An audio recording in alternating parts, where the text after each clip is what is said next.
Boa noite, sejam bem-vindos à nossa casa de oração, nossa casa de acolhimento, meus queridos irmãos, minhas queridas irmãs. Para aqueles que ainda não me conhecem, meu nome é Jorge Vieira, e eu faço parte do grupo de palestrantes desta casa e também do grupo de atendentes fraternos dessa nossa casa espírita. E a palestra de harmonização e reflexão que nós fazemos aqui nesta sala, que nós apresentamos aqui, ela é uma extensão do atendimento fraterno individual que nós fazemos ali fora. E por que eu digo isso? Porque a finalidade desta palestra é a reflexão, à luz da doutrina espírita, das temáticas apresentadas ali fora no atendimento fraterno, para cada um de nós, para cada um dos atendentes, por cada um dos atendidos. Então, a finalidade da palestra é abordarmos esses temas, essas temáticas, sempre à luz da doutrina espírita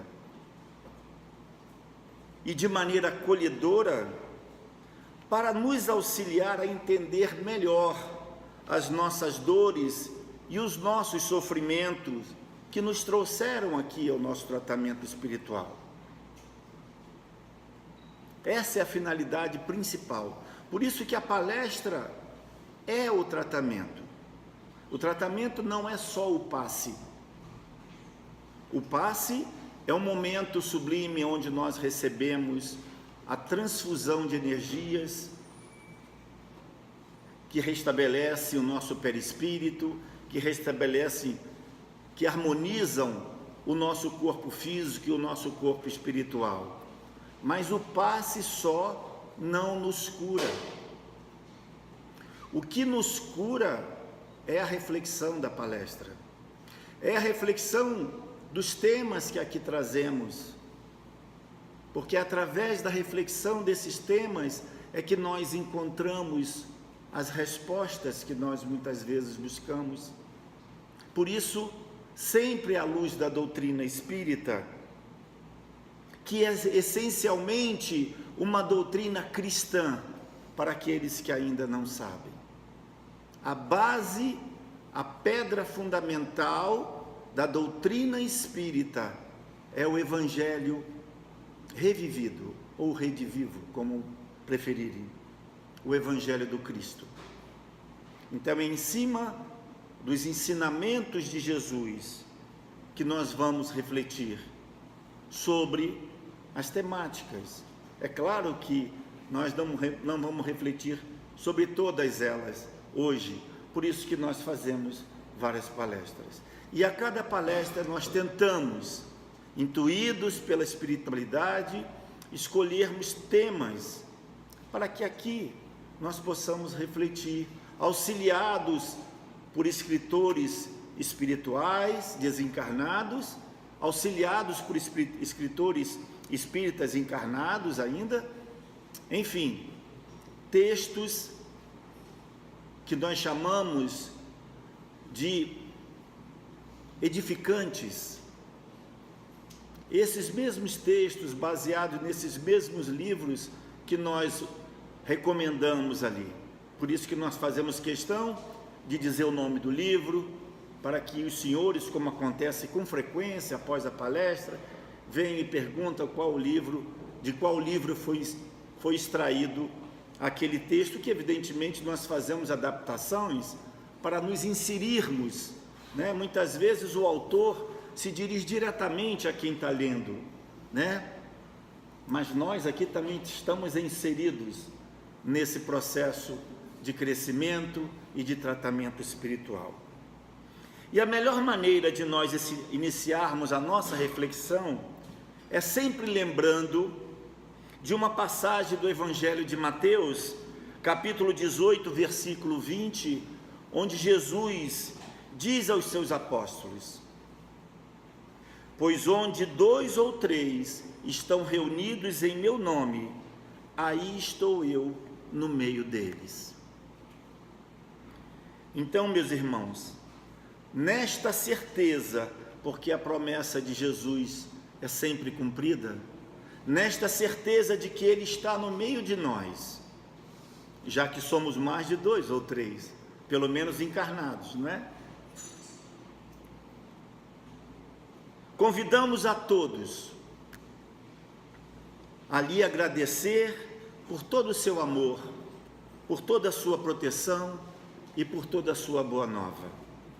E rogar que os ensinamentos do seu Evangelho nos ilumine nesse nosso processo evolutivo, pois precisaremos muito dele. Não só por agora, não só para essa experiência encarnatória, mas para toda a nossa vida. O nosso tema de hoje, que eu escolhi para nós refletirmos, é sobre consciência e transformação. E tem como ideia central a autoaceitação. Nós vemos muito nos atendimentos que nós fazemos, nós, e não só eu, mas todo o grupo, porque há um apanhado, há um levantamento, há uma estatística sobre isso, de que muito dos sofrimentos nossos estão diretamente relacionados à nossa autoaceitação, a nós não aceitarmos, a nós não nos aceitarmos como nós somos, principalmente a não aceitar as nossas limitações. Limitações não porque sejamos inferiores, limitações pelos estágios evolutivos que ainda nós estamos. Então, as nossas limitações estão diretamente ligadas ao nosso estágio evolutivo e não a nós sermos inferiores do que os outros. Mas o nosso orgulho muitas vezes nos leva a esse sentimento que nos machuca, sentimento de inferioridade, porque nós somos perfeccionistas e não aceitamos muitas vezes.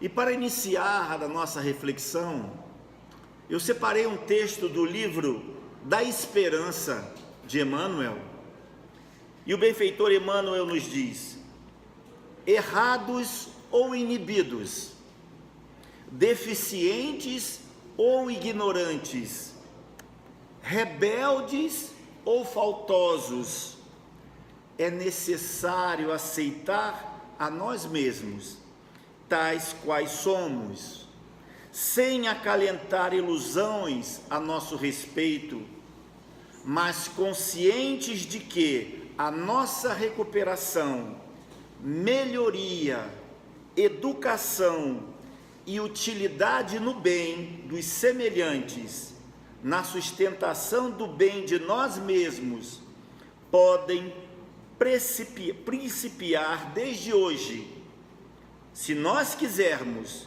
porquanto é da lei que a nossa vontade, intimamente livre, disponha de ensejos para renovar o destino todos os dias. Que mensagem linda! Essa mensagem de Emmanuel é uma versão daquela frase, né, que para mim é uma filosofia de vida, eu já repeti aqui, que é quando ele diz que se é certo que nós não podemos voltar no passado para fazer um novo começo, é igualmente certo que nós podemos recomeçar agora e fazermos um novo final. Essa frase para mim foi um divisor de água na minha vida. E aqui Emmanuel fala sobre a mesma coisa de maneira mais esclarecedora. O que ele diz? O nosso destino pertence só a nós. nós podemos mudá-lo todos os dias. Pois ele diz, é da lei que a nossa vontade, é da lei de Deus. Por isso Deus nos deu o nosso livre-arbítrio. Quando ele diz é da lei de Deus, não da lei dos homens. É da lei maior, é da lei do amor infinito, é da lei da misericórdia infinita, da bondade infinita. É da lei que a nossa vontade, intimamente livre, disponha de ensejos para renovar o nosso destino todos os dias.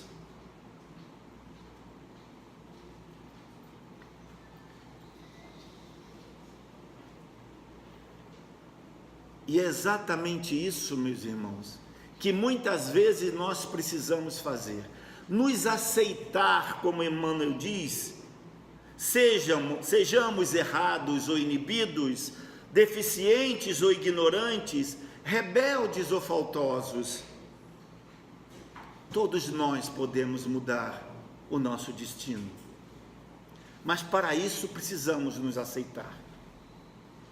Aceitar a nossa condição de espírito, primeiro, imortal, mas em estágio de aprendizado. Parece simples,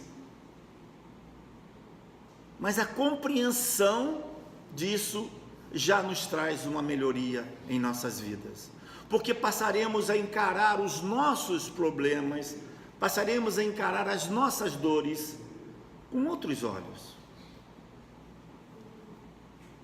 José Carlos de Luca, no livro Pensamentos que Ajudam, tem um texto que chama-se Consciência e Transformação. E ele começa dizendo exatamente onde Emmanuel terminou. E não foi à toa que eu encaixei os dois textos. Ele diz: destino não é algo imutável. Não é um jogo de cartas marcadas. É mera consequência de nossas atitudes do presente e também do passado. Isto é, desta existência e de existências anteriores que tivemos em nossa caminhada espiritual ao longo, não de anos, mas ao longo de séculos. Nós estamos falando de séculos.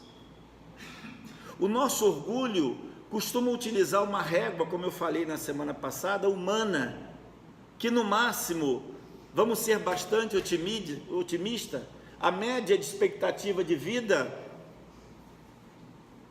de um ser humano hoje é o quê? 93 anos? A média é 70, mas vamos ser otimistas. Vamos botar 100 anos. E aí nós colocamos uma régua de tempo, e à medida que nós começamos a nos aproximar do final desta régua, nós começamos a nos desesperar. Puxa, eu não fiz nada que eu queria fazer. Ou eu queria fazer tanta coisa, ou eu fiz tanta coisa que eu não gostaria, mas não tenho mais tempo. Tempo é o nosso aliado. Tempo é o que não nos falta, porque nós somos imortais. O que é 100 anos para um milênio? O que é um milênio para a eternidade? A nossa idade biológica não reflete a nossa idade espiritual. Nós somos muito mais velhos do que pensamos que somos, mas muito mais. Uma criança que acaba de nascer, por exemplo, é natural, né, que a gente olha ali e começa a encarar como uma coisa frágil. O corpo é frágil, é verdade, mas às vezes é um espírito, na maioria das vezes, muito mais velho do que os próprios pais.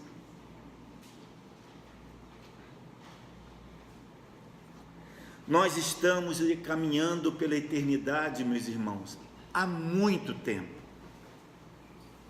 Existem informações espirituais que dão conta de que o espírito humano lida com a razão há precisamente 40.000 anos. Informação interessante, não é? Existem informações espirituais que nós, espírito humano, lidamos com a razão há precisamente 40.000 anos. Antes disso, éramos irracionais. Antes de irracionais, éramos vegetais, minerais, passamos por todos os reinos necessários para a captação das sensibilidades, dos instintos. Mas como racional, há precisamente 40.000 anos. Só isso já é um bom tempo, mas não é nada para a eternidade. Quantas vidas nós já tivemos neste período? Muitas, certamente. A lei da evolução é regra mestra que rege nossas andanças pelas estradas do universo. E uma das suas técnicas, da lei da evolução, uma de suas técnicas é fazer com que cada um de nós experimente o resultado das nossas escolhas. É aí que começa a chegar as consequências, as nossas dores. O objetivo é criar consciência e responsabilidade a respeito das atitudes que nós temos tomado em nossa vida, em nossas vidas, porque mesmo as atitudes das vidas passadas se refletem na vida presente. Por isso, meus irmãos, tudo aquilo que lançamos no mundo através de palavras, pensamentos, atitudes, retorna inevitavelmente a nós mesmos. É a chamada lei do retorno, ou lei de causa e efeito. Esta é a transformação que nós temos que fazer através da consciência. Por isso, consciência e transformação. O objetivo da lei de causa e efeito não é punir a criatura, mas torná-la consciente das suas atitudes, experimentando o sabor do doce ou do amargo resultante de suas opções. Muitas vezes, nós colocamos a culpa nos outros, mas a responsabilidade é única e exclusivamente nossa. Às vezes, muitas pessoas se veem constrangidas quando ouve alguém dizer, a própria doutrina ou o próprio autor dizer: você é o responsável por seu sofrimento. Mas a finalidade não é o constrangimento. Até porque este sofrimento, seja de que magnitude for, não vai lhe destruir. Copiando uma frase de Haroldo Dutra Dias, que eu gosto muito, quando ele diz: seja qual for o tamanho da sua dor, seja qual for o tamanho do seu sofrimento, do seu problema, ele tem um encontro marcado com a sua eternidade. Nós somos indestrutíveis, nós somos filhos de Deus, só isso. Precisa mais? Só que nós, às vezes, esquecemos disso. Nós esquecemos que o próprio Cristo nos disse em seu Evangelho: vós sois deuses. Vós podeis fazer tudo o que eu faço. Se tivesses a fé do tamanho de um grão de uma mostarda, dirias para este monte: mova-se, e ele se moveria. Então, o que nós precisamos, meus irmãos, primeiro, é termos a humildade de reconhecermos que nós somos os responsáveis pelas nossas dores, porque somos responsáveis pelas nossas escolhas. Mas a dor é nossa amiga. Esta dor, este sofrimento, seja de que espécie for, ela tem que ser vista como um fator educativo, não como um martírio. Porque a dor, quando é vista apenas como um martírio, como sofrimento, ela não é construtiva, ela é destrutiva e não vai resolver nada. Agora, quando nós começamos a ver a dor como um processo evolutivo, como uma dádiva, que esta é a verdadeira dádiva de Deus, que nos faz pensar, que nos faz refletir e, consequentemente, nos faz mudar de atitude. Porque seja a dor física, seja a dor emocional, seja a dor da alma, vamos repetir aqui, se nós não mudarmos de atitude, vai continuar doendo. A partir desta experimentação, desta dor, o ser humano deve meditar sobre as suas atitudes, corrigindo em si mesmo prováveis desvios de rota. Se hoje o nosso passado repercute negativamente no presente, isso não quer dizer que fomos condenados à sentença irrecorrível, ao fogo dos infernos. Não existe isso. A misericórdia divina está sempre presente. Olha o que Emmanuel nos diz em seu texto: todos os dias, sejamos nós em que estágio estivermos, nós podemos recomeçar, podemos fazer o nosso destino. É só fazermos escolhas melhores. O objetivo da vida é transcender, jamais estagnar. Esta é a finalidade da nossa encarnação. É sairmos daqui, desta experiência encarnatória, melhor do que aqui chegamos. E nós temos condições disso. Afinal, nós já chegamos aqui muito melhor do que éramos há 1000 anos atrás. Ou não precisamos ir tão longe? Nós só olharmos os fatos históricos da humanidade e nós vamos ver do que o ser humano era capaz há 2000 anos atrás, há 1000 anos atrás, e que não se faz mais hoje.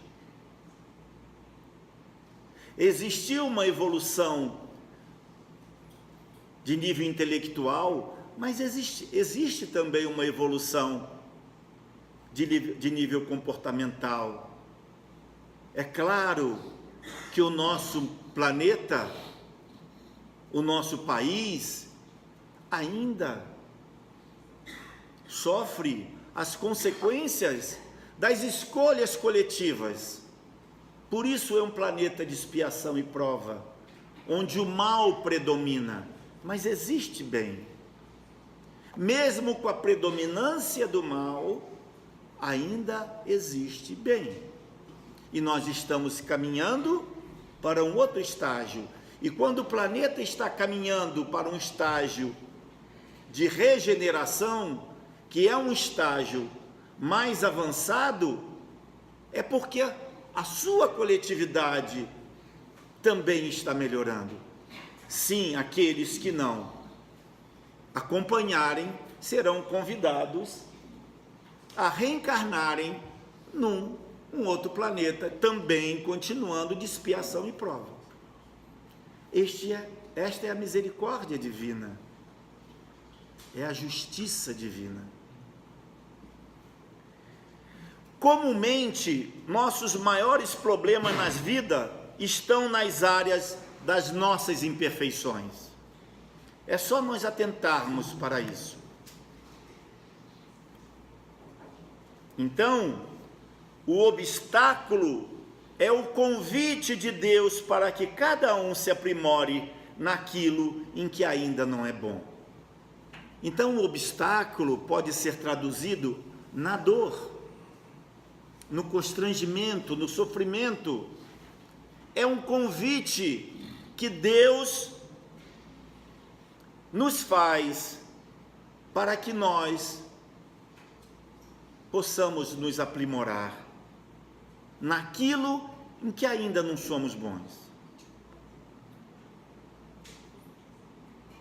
E aí o autor nos convida: amadureça nas áreas em que ainda age de modo infantil, fortaleça-se nos pontos fracos, haja de modo mais amoroso e menos egoísta, seja mais responsável por si e menos dependente dos outros. Tudo isso neutralizará o efeito das nossas atitudes negativas do passado, com a prática de atitudes positivas no presente. É aí que nós podemos mudar o nosso destino. É por isso que Emmanuel diz que se nós não podemos mudar o passado, e nós não podemos mesmo, mas se aquilo que nós optamos, a escolha equivocada ou as escolhas equivocadas que fizemos no passado e que hoje nos trazem sofrimento e dor, isso nós não podemos mudar, o que já aconteceu. Mas nós podemos mudar agora e termos um novo final. Podemos acabar com elas, ou pelo menos minimizá-las. Então, como diz o autor, sofrer por sofrer não modifica a nossa vida. Como eu disse antes, sofrer por sofrer é martírio, não é crescimento. Crescimento é sofrer e refletir. Pensar, qual foi a opção que eu fiz que me trouxe esta consequência? Eu posso mudar isso. Lembre-se do livro Médico Jesus, do mesmo autor. Nós somos o nosso remédio, mas também somos o nosso veneno. Então, se nós temos capacidade de sermos a nossa doença, nós podemos ser a nossa cura, seguramente. Porque, analogicamente falando, doença e cura, luz e escuridão. A escuridão não resiste à presença da luz. Só existe trevas onde não há luz. Então, se nós acendermos esta chama divina que nós temos dentro de cada um de nós, que traz todas as virtudes divinas em suas sementes latentes, como nos assegurou Jesus, se nós utilizarmos das nossas potencialidades divinas, com a reconexão que devemos fazer através da nossa religião, ou seja, da nossa religação, e religião vem aqui não com o intuito de proselitismo, mas sim de religar, a essência da palavra, a religação com o nosso Pai Celestial. É preciso criar a consciência dos nossos descaminhos. É preciso revisar os nossos passos, reparar o mal praticado. É preciso tomar as rédeas da nossa vida e caminhar pela estrada do bem. Caminhar como peregrino, não como andarilho, como muito bem nos ensinou Alberto Almeida. A diferença entre o peregrino e o andarilho. Sejamos peregrinos, porque os peregrinos têm um objetivo na vida, sabem para onde querem ir, apesar dos tropeços, apesar das dificuldades, apesar das pedras do caminho. O andarilho também tem todos os tropeços, todas as pedras, só que ele não sabe para onde vai. Então nós temos que ser peregrinos. Esta passagem do mal para o bem, ainda que gradativa, é a única capaz de modificar o nosso destino. Deus não quer as nossas lágrimas de sofrimento. Deus quer o suor da nossa transformação para o bem, principalmente através da caridade. Sim, meus irmãos, a caridade é a porta principal da nossa felicidade, do nosso aprimoramento. Não se trata apenas de esmola, trata-se do olhar amigo, de tratar o outro com dignidade, com respeito, de emanar carinho, atenção, de ver no outro a si mesmo. Pois a melhor maneira, a maneira mais prática de nós entendermos como devemos tratar o outro é imaginar como nós gostaríamos de ser tratados.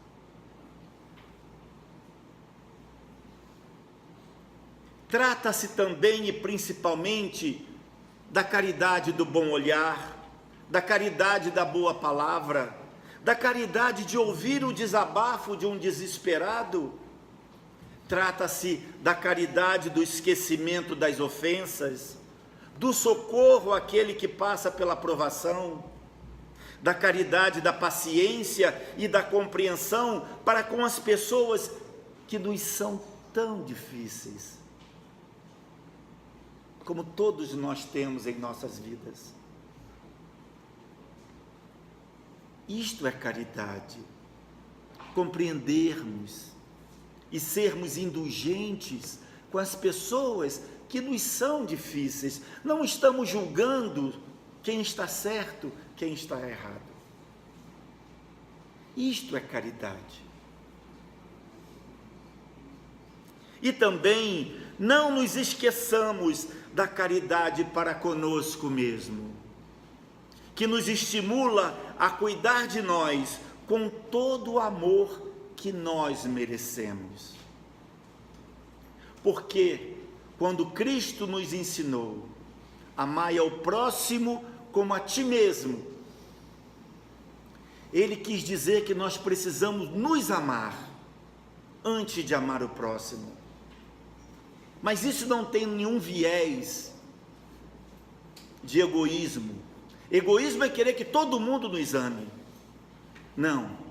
Você só vai conseguir amar ao próximo com sinceridade, com o amor fraterno que o Cristo nos ensinou, a partir do momento que você conseguir se amar com seus defeitos, com as suas limitações, que só nós sabemos. Nós temos limitações e equívocos que ninguém mais sabe, mas nós sabemos. Nós sabemos aonde dói mais forte. Então nós precisamos nos perdoar. Daí vem a autoaceitação, nos aceitarmos com as nossas deficiências, com as nossas limitações evolutivas, perdoar os nossos pecados, perdoar os nossos fracassos, para que só assim possamos perdoar o do outro.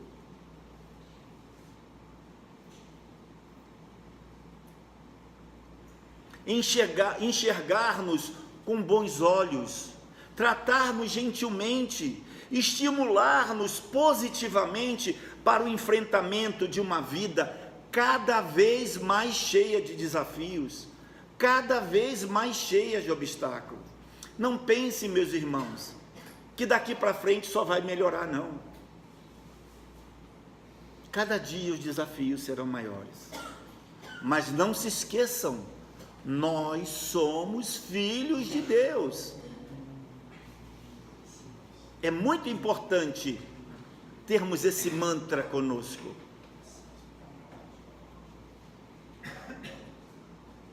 Isto também é caridade, que não pode ser esquecida, porque do contrário, teremos que viver da caridade dos outros. Então, se nós não formos caridosos conosco mesmos, teremos que viver da caridade dos outros. E no fundo, nós não gostaríamos disso, porque aí sim, nós nos sentiríamos inferiores. E não temos motivos para isso. A caridade, meus irmãos, é o movimento do amor que transforma a nossa vida a partir da mudança de energia que a prática do bem acarreta. Cada gesto de caridade é uma luz que acendemos em nosso passado escuro, projetando dias mais felizes para o nosso caminho adiante. Portanto, meus irmãos, o nosso destino pode começar a se modificar agora mesmo. Pensem nisso. Nós podemos começar a modificar a nossa vida agora, neste exato momento.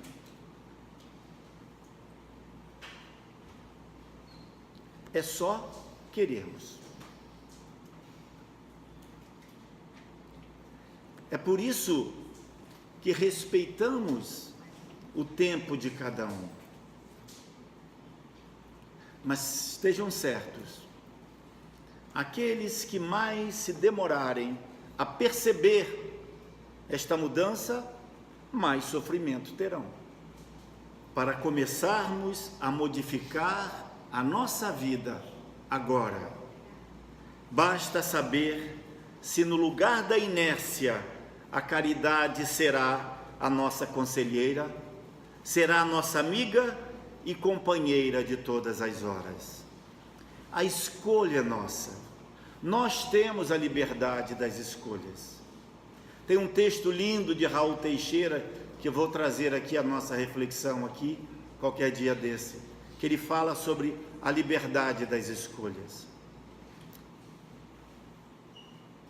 Emmanuel, no livro Mãos Unidas, ele nos ensina: aceitemo-nos como somos, a fim de extrairmos de nós, com sinceridade, o máximo de bem que sejamos capazes na ampliação do bem geral.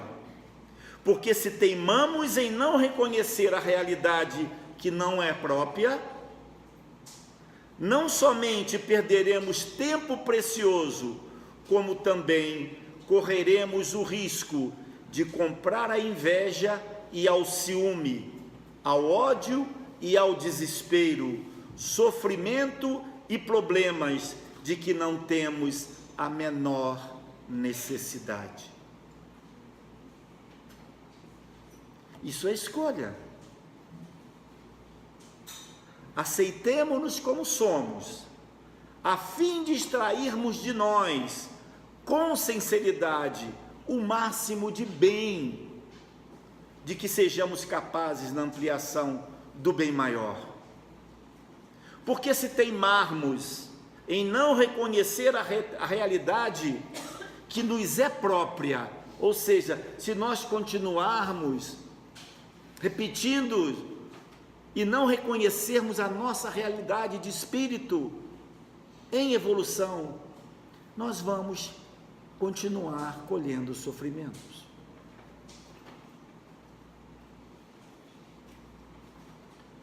Hamed, no livro Renovando Atitudes, tem um texto que chama-se Aparências. E ele inicia esse texto lembrando uma passagem do Evangelho segundo o Espiritismo, capítulo 21, do item 1. A árvore que produz maus frutos não é boa, e a árvore que produz bons frutos não é má, porque cada árvore se conhece pelo seu próprio fruto. Não se colhe figo dos espinheiros, e não se cortam cachos de uva sobre as sarças. Escolhas.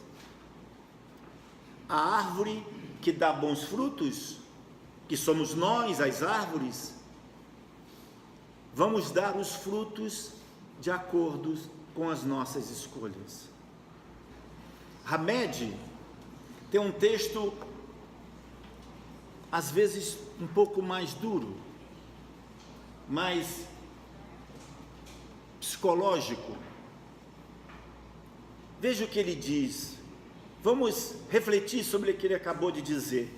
Fugimos constantemente de nossos sentimentos interiores por não confiarmos em nosso poder pessoal de transformação.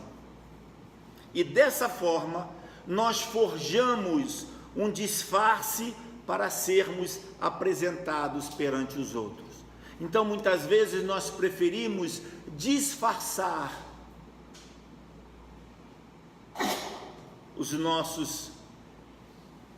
o nosso lado não tão bom de se ver, porque nós duvidamos de nós mesmos. Nós preferimos o disfarce do que a autotransformação, do que nos melhorarmos, do que nos transformarmos numa pessoa melhor. Hamed nos diz que nós anulamos qualquer emoção que julgamos ser inconveniente, dizendo para nós mesmos: eu nunca sinto raiva, nunca guardo mágoa de ninguém. E assim, nós estamos nos vestindo de uma aparência de falsa humildade e compreensão, quando na verdade nós deveríamos olhar com sinceridade e com indulgência para nós mesmos e perceber: será que eu não sinto raiva? Será que eu não guardo mágoa? E será que isto não está me fazendo mal? É claro que sim. Máscaras fazem parte da nossa existência, diz Hamed, porque todos nós somos totalmente bons, porque todos nós não somos totalmente bons ou totalmente maus, e não podemos fugir de nossas lutas internas. Temos que confrontá-las, porque somente assim é que desbloquearemos nossos conflitos, que são as causas que nos mantêm prisioneiros diante da vida. São os nossos conflitos internos. Então nós devemos confrontá-los. Devemos nos analisar como realmente nós somos. Nossos problemas íntimos, se resolvidos com maturidade, responsabilidade e aceitação, são ferramentas facilitadoras para construirmos alicerces mais vigorosos e adquirirmos um maior nível de lucidez e de crescimento espiritual. Não devemos nunca mantê-los escondidos de nós, como se fossem coisas hediondas, e sim aceitar essas emoções, por mais feias aparentemente que elas sejam. Devemos aceitar essas emoções que emergem, do nosso lado escuro, para que possamos nos ver como realmente nós somos.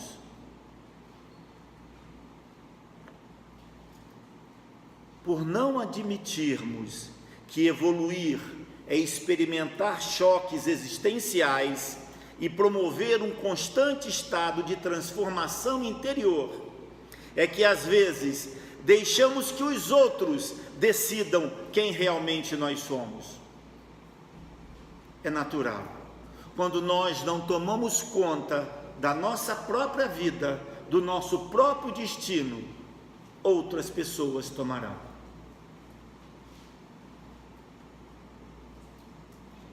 E às vezes acontece exatamente isso, por nós não admitirmos que nós precisamos evoluir, e que evoluir é experimentar choques existenciais, muitas vezes dolorosos.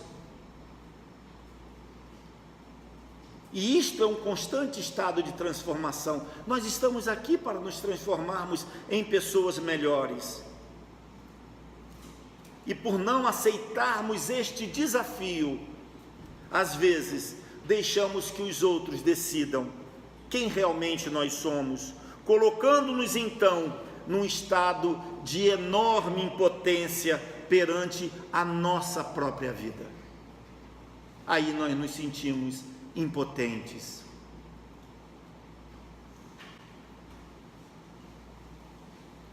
A maneira de como os outros nos percebem tem grande influência para nós. Por mais que a gente não perceba, amigos opressores, religiosos fanáticos, nós temos vários exemplos no mundo, pais dominadores, cônjuges inflexíveis, podem exercer muita influência sobre nós e muitas vezes definir a nossa personalidade. Portanto, não nos façamos de superiores aparentando comportamentos de perfeição apressada, nos sugere Hamed. Isso não nos fará bem psiquicamente, nem ao menos nos dará a oportunidade de fazer o nosso autoburilamento. Então não vamos nos passar por uma pessoa que nós ainda não somos. Olha o convite à humildade novamente, a humildade de reconhecermos as nossas fraquezas. Não vamos nos passar por superiores, porque vai chegar lá na frente, você vai ser exigido como tal e não vai poder responder como tal, porque você não está preparado. Deixemos de falsas aparências e analisemos nossas emoções e sentimentos, aprimorando-os.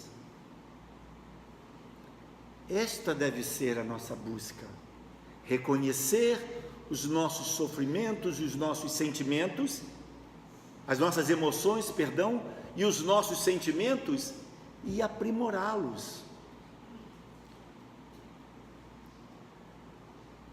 Canalizadas nossas energias, faremos delas uma catarse de fluxos negativos, ou seja, uma transformação dos fluxos negativos, transmutando-as a fim de integrá-las adequadamente. Nós vamos transformar aqueles fluxos negativos em coisas saudáveis, em atitudes, em sentimentos. Aceitar nossa porção amarga é o primeiro passo para a transformação. Sem fugirmos para um novo local, sem fugirmos para um outro emprego, ou para outros afetos, Muitas vezes nós fugimos de cidade, fugimos de estado, mudamos até de país, para não enfrentarmos o que nós precisamos enfrentar. Trocamos de emprego e trocamos até de afetos. Mas isso não nos curará do sabor indesejável, mas somente nos transportará a um novo quadro exterior. Porque os nossos conflitos não conhecem as divisas da geografia. nem do trabalho, nem dos afetos. Os nossos conflitos são nossos, não são de mais ninguém. E se não encararmos de frente e resolvidos, eles permanecerão conosco, onde quer que estejamos, na terra ou na erraticidade.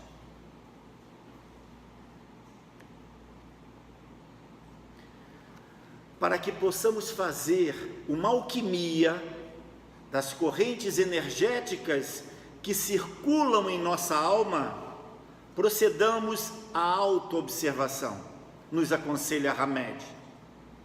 É a autoanálise de nossa vida interior, sem jamais negar a nós mesmos o produto delas. Ou seja, não vamos nos negar por mais que nós descubramos o nosso lado negro. Nos pertence, precisamos aceitá-las.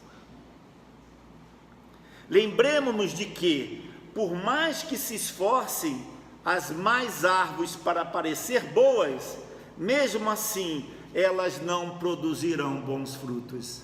E ele aqui remete à mensagem do capítulo 21 do Evangelho segundo o Espiritismo. Então, se nós não nos transformarmos em árvores boas, nós não vamos produzir bons frutos. Nós precisamos nos transformar em árvores boas. Aí sim, nós produziremos bons frutos, em primeiro lugar para nós mesmos e depois para as pessoas ao nosso redor.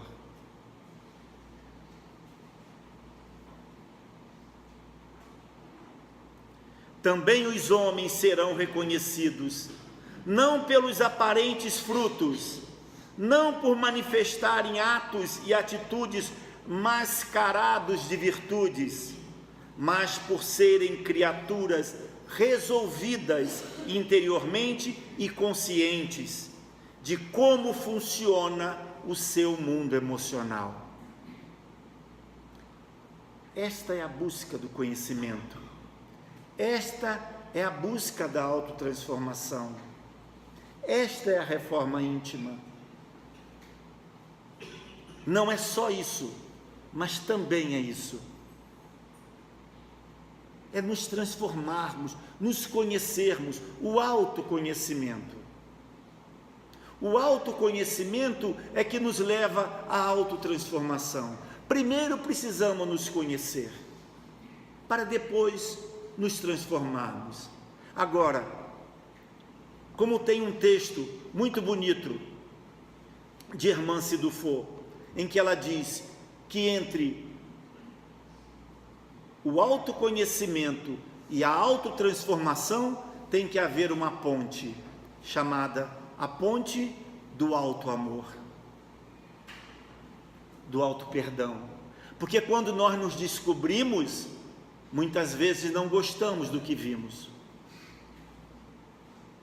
E aí nos afundamos em depressão.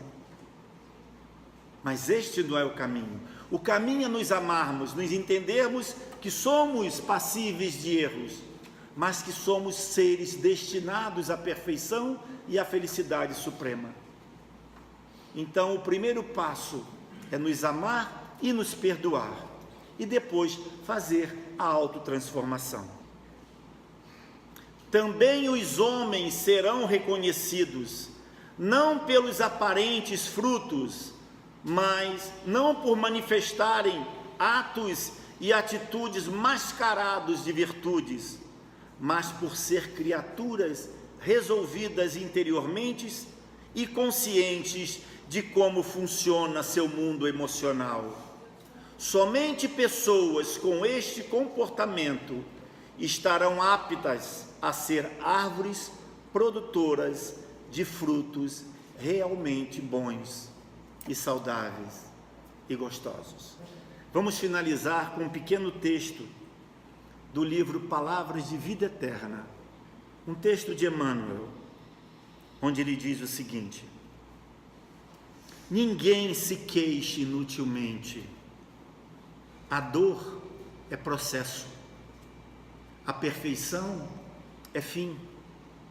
Assim sendo, caminheiros da evolução ou da redenção, cada qual a sua cruz. Esse almeja, aquele deve, e para realizar ou para ressarcir, a vida pede preço. Ninguém conquista algo sem esforçar-se de algum modo, e ninguém resgata esse ou aquele débito sem sofrimento. Enquanto a criatura não adquire a consciência da própria responsabilidade, movimenta-se no mundo a afeição do semi-racional, amontoando problemas sobre a própria cabeça. Entretanto, acordando para a necessidade da paz consigo mesma, descobre de imediato a cruz que lhe cabe ao próprio burilamento. Encarnados e desencarnados, jungidos à terra, vinculam-se todos ao mesmo impositivo de progresso e de resgate. No círculo carnal, a cruz é a dificuldade orgânica, depois social, o parente infeliz.